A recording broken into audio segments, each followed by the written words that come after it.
Bien-aimés frères et sœurs du monde entier, je viens encore devant vous au nom de notre Seigneur Jésus-Christ pour tout simplement vouloir partager un sujet très délicat avec vous, c'est le respect de Dieu. Oui, le respect de Dieu, c'est un sujet que nous devrions prendre à cœur. Parce que lorsque nous lisons dans 2 Corinthiens chapitre 5, le verset 11, on nous dit « Respectez Dieu avec confiance, nous savons ce que cela veut dire. C'est pourquoi nous cherchons à persuader les gens. Dieu nous connaît parfaitement et j'espère que vous aussi, au fond de vos cœurs, vous nous connaissez parfaitement. Bien-aimés, on nous demande ici de respecter Dieu avec confiance. Et nous devrions savoir ce que cela veut dire exactement. Qu'est-ce que cela veut dire respecter Dieu avec confiance? Ici, on nous parle tout simplement de la crainte de Dieu. Parce que le respect doit se manifester à travers notre comportement.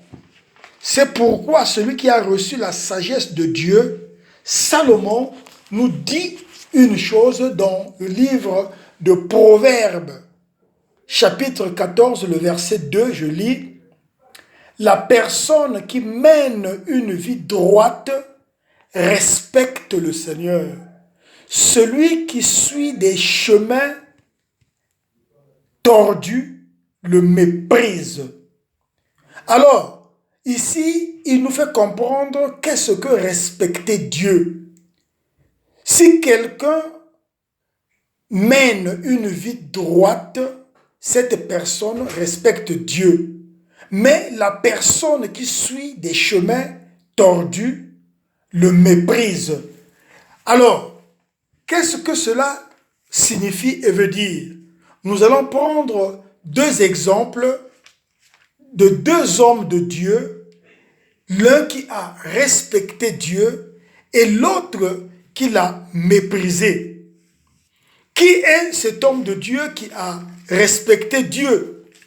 Nous allons lire dans Genèse chapitre 39 à partir du verset 2 jusqu'au verset 10. Je fais la lecture. Le Seigneur est avec Joseph et tout lui réussit. Joseph habite dans la maison de son maître égyptien. Potiphar le voit, le Seigneur est avec Joseph et il fait réussir tous ses projets. Alors Potiphar se montre bon envers lui et il le prend à son service. Il lui confie la responsabilité de sa maison et de tout ce qu'il possède.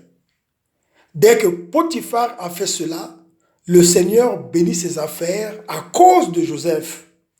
La bénédiction du Seigneur s'étend à tous ses biens, dans sa maison comme dans ses champs.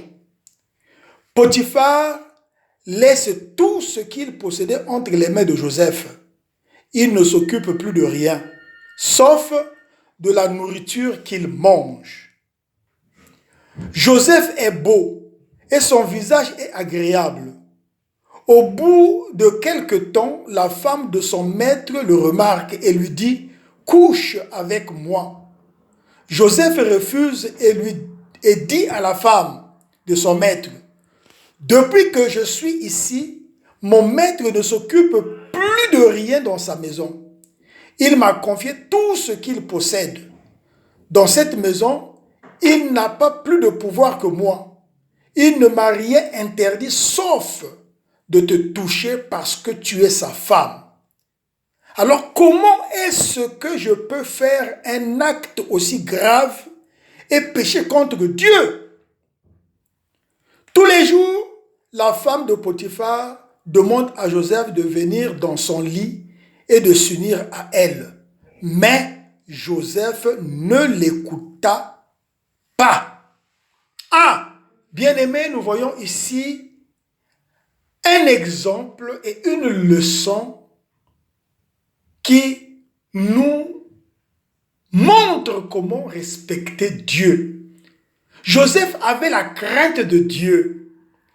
Et alors, celui-ci, connaissant la volonté de Dieu, connaissant ce que Dieu interdit, quand il a reçu les avances de la femme de Potiphar, la Bible nous dit qu'il a refusé de céder à cette tentation. Joseph a répliqué à la femme de Potiphar ceci: dans cette maison, il n'a pas plus de pouvoir que moi, ton mari, Potiphar. Il ne m'a rien interdit, sauf de te toucher parce que tu es sa femme. Alors, comment est-ce que je peux faire un acte aussi grave et pécher contre Dieu? Comment aussi pourrais-je faire un acte aussi grave et pécher contre Dieu? Lorsque les gens font ce que Dieu interdit, les gens commettent un acte aussi grave et pêchent contre Dieu, et ces gens-là manquent du respect à Dieu. Ces gens-là manquent du respect à Dieu, mes bien-aimés. Par contre, ce que nous venons de dire de ces gens qui manquent du respect à ces dieux, nous allons voir l'exemple de l'homme que nous connaissons très bien, David, que Dieu a établi roi d'Israël. Alors, qu'est-ce que David a fait? Nous allons lire dans 2 Samuel chapitre 12, le verset 9. Vous pourriez lire à partir du chapitre 11 jusqu'au verset 12, vous comprendrez l'histoire. Mais nous prenons seulement un verset. Chapitre 12 de 2 Samuel et le verset 9. Il nous est dit ceci: pourtant tu n'as pas respecté mes commandements. Pourquoi donc tu as fait ce qui est mal à mes yeux? Pourquoi tu as assassiné Uri le Hittite? Oui, tu l'as fait tuer par les Ammonites et tu as pris sa femme pour en faire ta femme. Ah, nous voyons ici le contraire de ce que Joseph a fait. Joseph a refusé de céder à la tentation. Mais ici, David cède à la tentation. Joseph a refusé de pécher contre Dieu et de commettre une faute aussi grave. Mais David, lui, cède à la tentation et commet un péché aussi grave que d'abord, en observant la femme d'autrui, d'Uri, il a commis la convoitise. Tu ne convoiteras pas. En prenant la femme d'autrui, en couchant avec elle, il a commis l'adultère. Tu ne commettras point d'adultère. En faisant assassiner son serviteur Uri, il a commis le péché de tuer une vie. Il est dit, tu ne tueras point. Donc, ce que Dieu a interdit, lui, il l'a fait. Ceci dit qu'il a manqué du respect à Dieu. Voilà pourquoi Dieu lui a posé cette question. Pourtant, tu n'as pas respecté mes commandements. Pourquoi donc tu as fait ce qui est mal à mes yeux? Pourquoi? Aujourd'hui, nous voyons beaucoup de gens qui convoitent, qui pensent que ce n'est rien, qui commettent l'adultère, qui se disent que ce n'est rien, qui assassinent des vies humaines, qui se disent que ce n'est rien. Mais, bien-aimés, la parole de Dieu, elle est vivante et nous le savions, nous tous, que toutes les paroles de Dieu sont dignes de confiance. Si toutes les promesses de Dieu sont dignes de confiance, ceci dit que toutes ces paroles aussi sont dignes de confiance.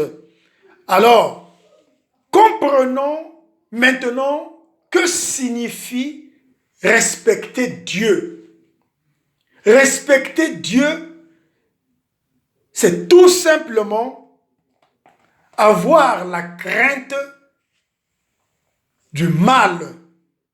Respecter Dieu, c'est tout simplement s'éloigner du mal et vivre, chercher à vivre comme Dieu le demande.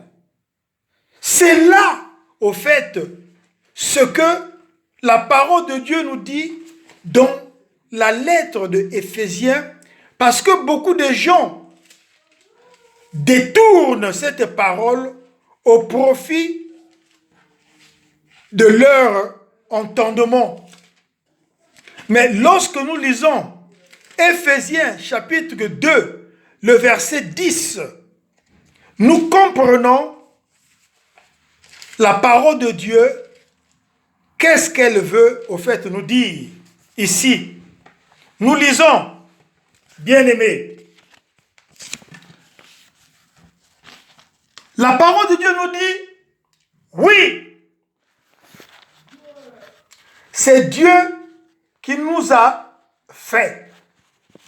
Il nous a créés dans le Christ Jésus pour que nous menions une vie riche en actions bonnes.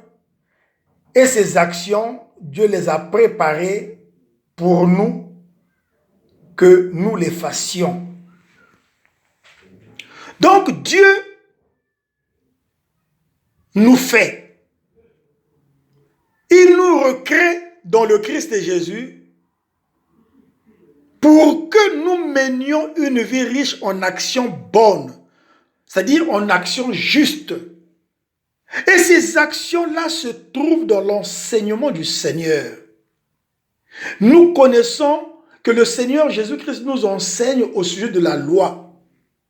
Il nous enseigne au sujet de l'adultère, il nous enseigne au sujet de la colère, il nous enseigne au sujet des renvois de femmes, il nous enseigne au sujet de la prière, il nous enseigne dans tout le domaine de la vie. Voilà les actions que Dieu a préparées pour nous, pour que nous les fassions. C'est-à-dire que nous vivions selon l'enseignement du Seigneur, conformément à ce que le Seigneur nous demande de faire.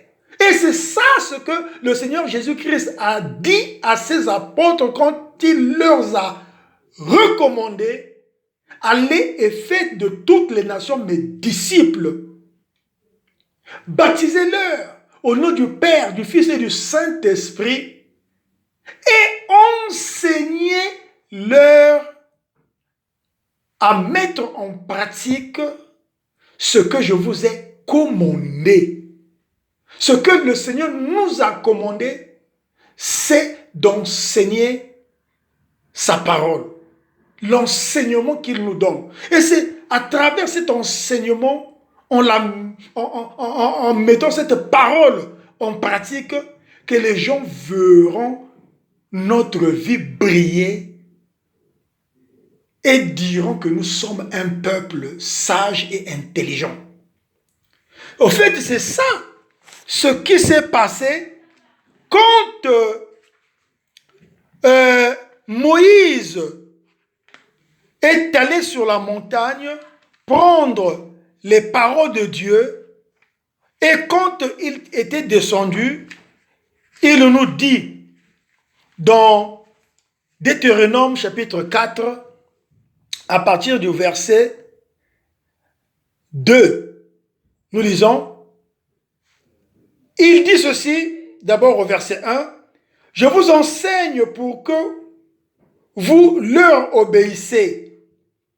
Écoutez les lois et les règles que le Seigneur m'a transmises. Ainsi, vous vivrez et vous posséderez le pays que le Seigneur, le Dieu de vos ancêtres, vous donne. N'ajoutez rien au commandement que je vous communique de la part du Seigneur notre Dieu. N'enlevez rien non plus, mais respectez tous ses commandements. » Nous venons au verset 5. « Voyez, je vous enseigne des lois et des règles comme le Seigneur mon Dieu me l'a ordonné. Quand vous serez entrés dans le pays que vous allez prendre possession, obéissez à ces lois et à ces règles. Si vous les gardez et si vous leur obéissez, les autres peuples vous trouveront sages et intelligents. En effet, quand ils connaîtront toutes ces lois, ils diront, quelle sagesse, quelle intelligence il y a dans ce grand peuple. Oui, si aujourd'hui nous vivons selon l'enseignement du Seigneur, en tant que peuple de Dieu, ceux qui appartiennent au Dieu vivant, notre conduite et comportement montrera que nous sommes un peuple sage, que nous sommes un peuple intelligent. Bien-aimés, c'est là où le Seigneur veut nous amener. C'est là où le Seigneur veut nous faire comprendre, veut nous faire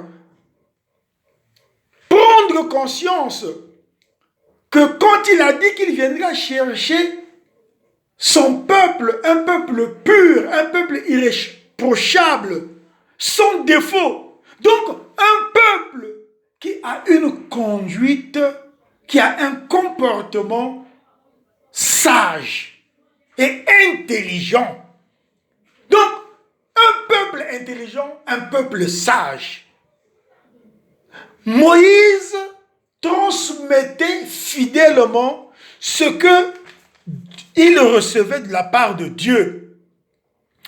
Et Jésus également a transmis fidèlement ce qu'il a reçu du Père. Voilà pourquoi il dira dans Jean 12, à partir du verset 47, je lis, « Si quelqu'un écoute mes paroles, mais ne leur obéit pas, ce n'est pas moi qui le condamne. En effet, je ne suis pas venu pour condamner le monde, mais pour sauver le monde. Si quelqu'un ne veut pas de moi et refuse mes paroles, il sera jugé le dernier jour. Ce sont mes paroles qui le condamneront. Mes paroles ne viennent pas de moi-même, mais elles viennent du Père qui m'a envoyé. Il m'a commandé lui-même tout ce que je devais dire et annoncer. Et je le sais, le commandement du Père donne la vie pour toujours. Tout ce que je dis, je le dis comme le Père me l'a dit. » Moïse transmettait fidèlement les paroles de Dieu comme Dieu les lui disait. Et ici, le Seigneur Jésus-Christ nous dit que tout ce qu'il nous dit, il le dit comme le Père le lui a dit. Et maintenant, nous qui transmettons cette parole du Seigneur, mais nous devrions la transmettre telle qu'elle est dite, sans ajouter, sans retrancher, parce que c'est l'enseignement du Père. L'enseignement vient du Père. Et il l'a donné à Jésus-Christ. Jésus-Christ est venu l'annoncer. Et nous qui l'écoutons, nous devrions maintenant diffuser l'enseignement du Seigneur correctement et fidèlement dans la sincérité pour que le peuple de Dieu marche dans l'intelligence et la sagesse de Dieu. Parce qu'il faut que le peuple de Dieu puisse reconnaître comme juste la sagesse de Dieu et l'accepter. Et cela se montrera dans notre comportement. Quand notre comportement manifestera réellement le résultat de cet enseignement. Parce que nous allons montrer au monde que nous avions changé de comportement par maintenant les actions justes et bonnes que Dieu a préparées, qu'il nous enseigne à travers sa parole, que nous allons mettre en pratique. C'est de là que le monde verra la sagesse de Dieu, l'intelligence qui nous vient de Dieu, que nous sommes réellement un peuple intelligent, un peuple sage. Bien-aimés, revenons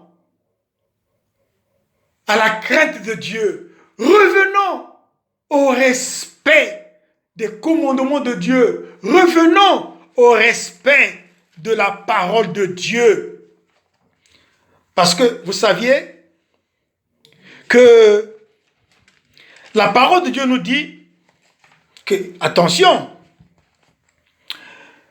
le serpent ancien, celui qui est l'esprit du mal, qu'on appelle Satan,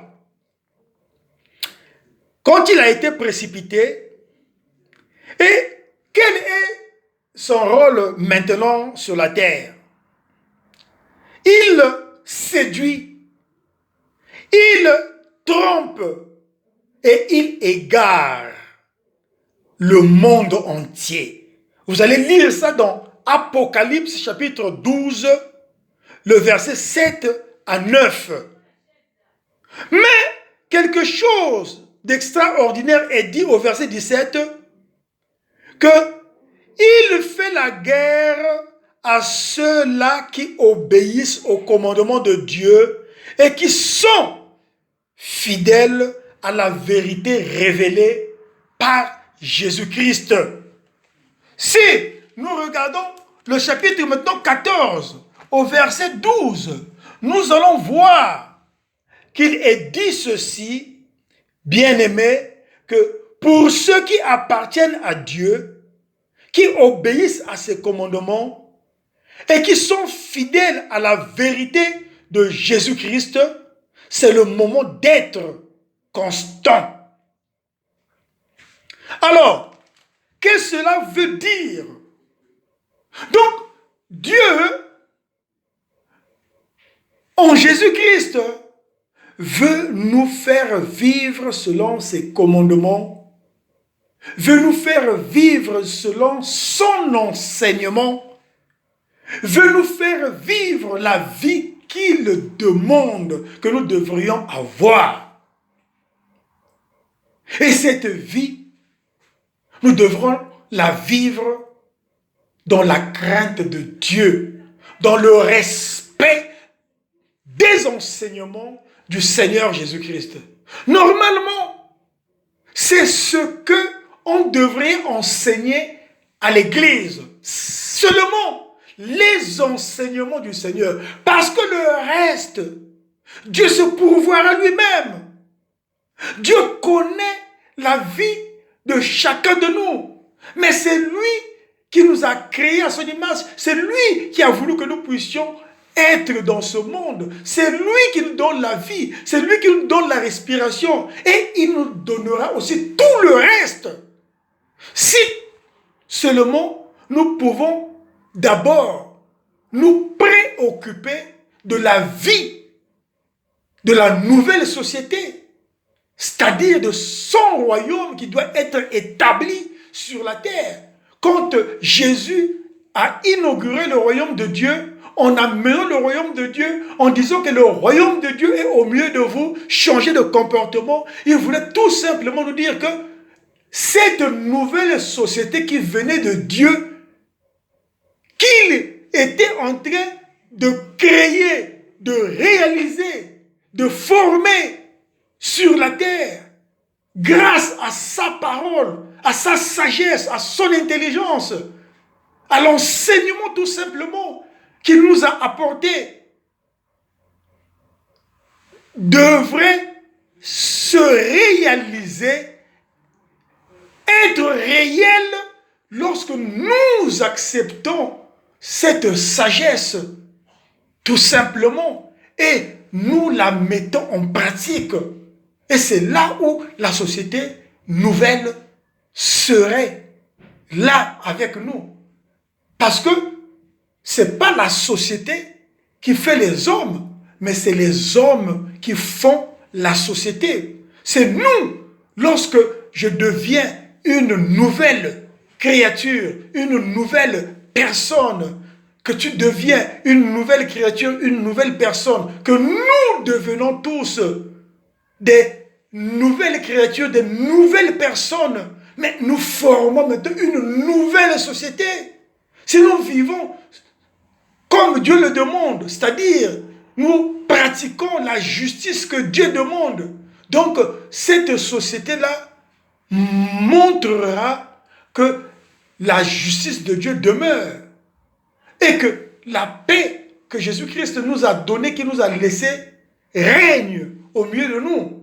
Ce n'est qu'ainsi que la justice que Dieu demande habitera dans ce monde et que la paix que le Seigneur Jésus-Christ nous a laissée, qui nous a donnée, régnera sur la terre. C'est en acceptant l'enseignement du Seigneur, en vivant conformément à l'enseignement du Seigneur et en donnant gloire tout simplement à notre Père Céleste. Bien-aimés, voilà un peu ce que je voulais partager avec vous, parce que c'est le défi que nous avions tous à relever. Le défi, c'est que je dois dominer sur le péché. Je dois dominer sur le mal. Je dois dominer sur ce qui, hier, m'amenait à désobéir à Dieu. Et c'est ça, rendre gloire à Dieu.